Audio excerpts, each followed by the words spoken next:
Hey everyone, my name is Josh, and welcome back to your fourth stimulus package and news update. We have a lot of news to get into in today's video, but first, if you would like to receive 2 free stocks from Webull, valued up to $2,300, make sure to claim them by clicking my link, which you will find in the description box below.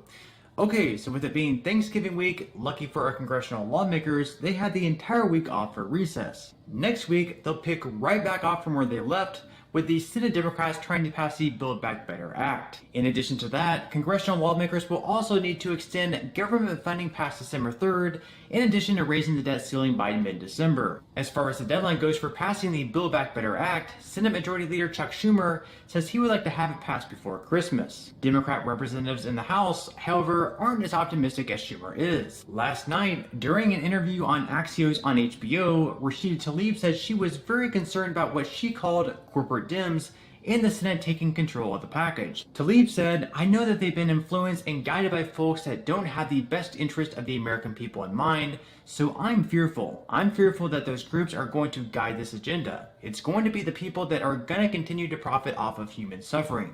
When she was asked if she was referring to Joe Manchin and Kyrsten Sinema, the two Democrats most opposed to the package, she said there were other Democrats with opposition to it as well. Regardless, Schumer said in a statement that he's going to negotiate with Manchin and Sinema despite their concerns and try to work out a strong bill in the end. So it's pretty clear that Schumer believes that the bill is going to be at least a little bit different than the House-passed bill, which means once or if it's passed in the Senate, it'll need to go back to the House once again for a final approval. Another Democratic Senator, Jon Tester, also recognized the possibility that numerous changes may take place in the bill by the time it passes in the Senate. Tester said that compromise will be needed from both sides of the aisle before sending it to Joe Biden's desk for the final approval. Here is Tester on NBC's Meet the Press giving his thoughts on the bill. You're going to be, the Senate now has the president's Build Back Better. It's now up to you guys. Is this a pass anything that can get 50 votes? I mean, is that where we're at this point? Or are there some, hey, I'm only going to support this. You know, if this gets taken out, I can't support this bill. Where's your head in this, and where are the Democrats' heads? Yeah, look, I think we have a great opportunity here to do some great things in child care and affordable housing and in climate and lowering prescription drug costs and healthcare costs overall. And I think we can do it. I don't think there's any doubt about that. I think people need to be open to compromise. And I think if we compromise like we did in the bipartisan infrastructure package, where we had 5 Democrats and 5 Republicans that argued and fought and came to a bill that would work. I think it's the same thing within the 50 Democrats too. We don't all see the world the same way.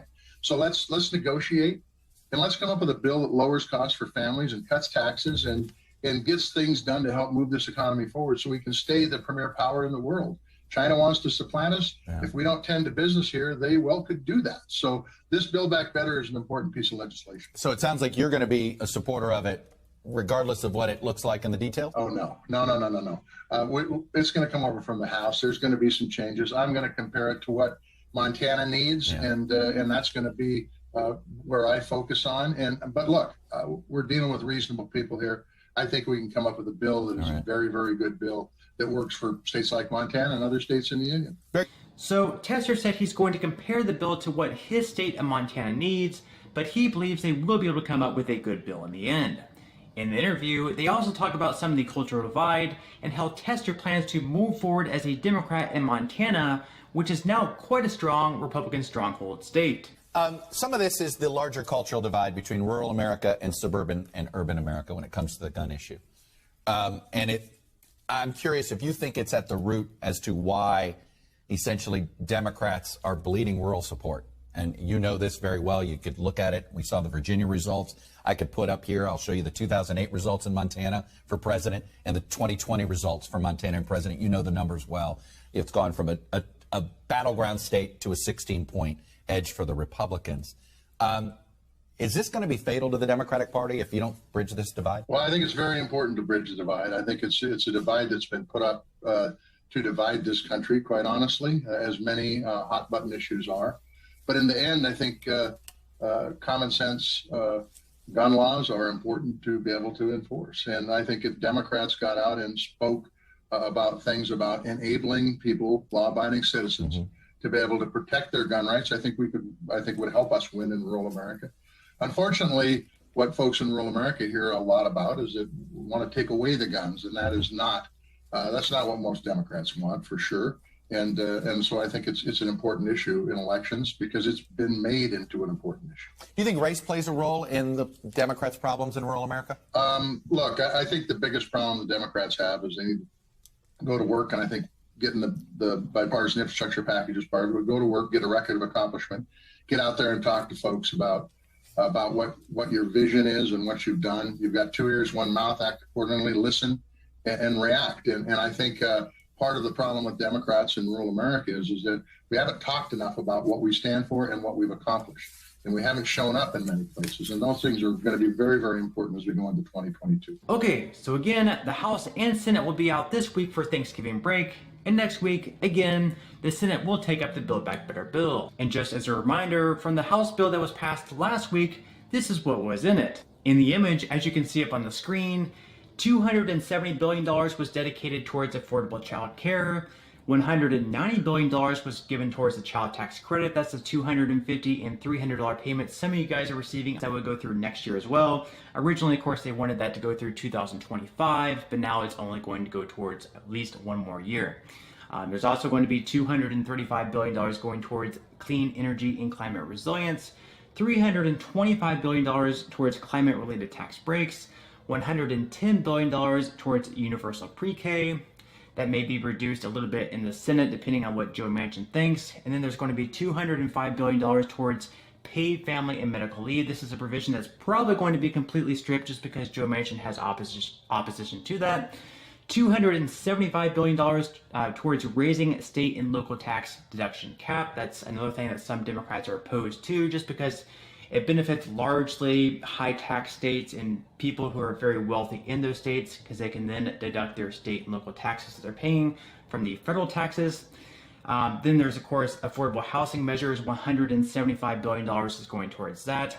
$110 billion towards immigration reform.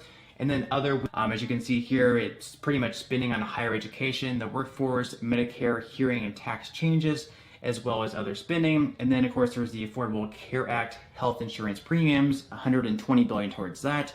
And then $150 billion towards home and community-based services. So again, whatever the Senate changes from the House passed bill, the House will need to vote on again and approve with a majority of votes. If the House decides to amend the bill once again, they'll have the option of doing that as well.